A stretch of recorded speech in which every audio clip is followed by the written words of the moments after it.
بسم اللہ الرحمن الرحیم۔ شروع اللہ کے نام سے جو نہایت ہی مہربان اور بخشنے والا ہے۔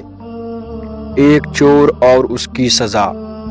لوگوں نے ایک چور کو پکڑا اور اسے رسول اللہ صلی اللہ تعالیٰ علیہ وسلم کی خدمت میں پیش کر دیا۔ حضور صلی اللہ تعالیٰ علیہ وسلم نے فرمایا، اس کو قتل کر دو۔ لوگوں نے حیران ہو کر عرض کیا، یا رسول اللہ صلی اللہ تعالیٰ علیہ وسلم، اس نے صرف چوری کی ہے۔ حضور صلی اللہ تعالیٰ علیہ وسلم نے فرمایا، اس کو قتل کر دو۔ لوگوں نے پھر عرض کیا، یا رسول اللہ صلی اللہ تعالیٰ علیہ وسلم، اس نے چوری کی ہے۔ تو محمد صلی اللہ تعالیٰ علیہ وسلم نے فرمایا، اچھا، اس کا ہاتھ کاٹ دو۔ چند دن گزرے تو اس شخص نے پھر چوری کی تو اس کا ایک پاؤں کاٹ دیا گیا۔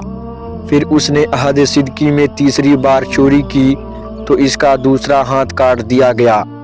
اس کے بعد اس نے پھر چوتھی بار چوری کا ارتکاب کیا تو اس کا دوسرا پاؤں بھی کاٹ دیا گیا۔ اس طرح اس کے سارے ہاتھ پیر کاٹ دیے گئے۔ لیکن اس کے بعد اس نے پانچویں مرتبہ پھر چوری کا ارتکاب کیا تو ابو بکر رضی اللہ تعالیٰ عنہ فرماتے ہیں، رسول اللہ صلی اللہ تعالیٰ علیہ وسلم اس شخص کو زیادہ جانتے تھے جس وقت آپ صلی اللہ تعالیٰ علیہ وسلم نے فرمایا تھا کہ اس کو قتل ہی کر دو۔ پھر حضرت ابوبکر صدیق رضی اللہ تعالیٰ عنہ نے اس چور کو قتل کے لیے قریش کے چند نوجوانوں کے حوالہ کر دیا، جنہوں نے اس کا قتل کر دیا۔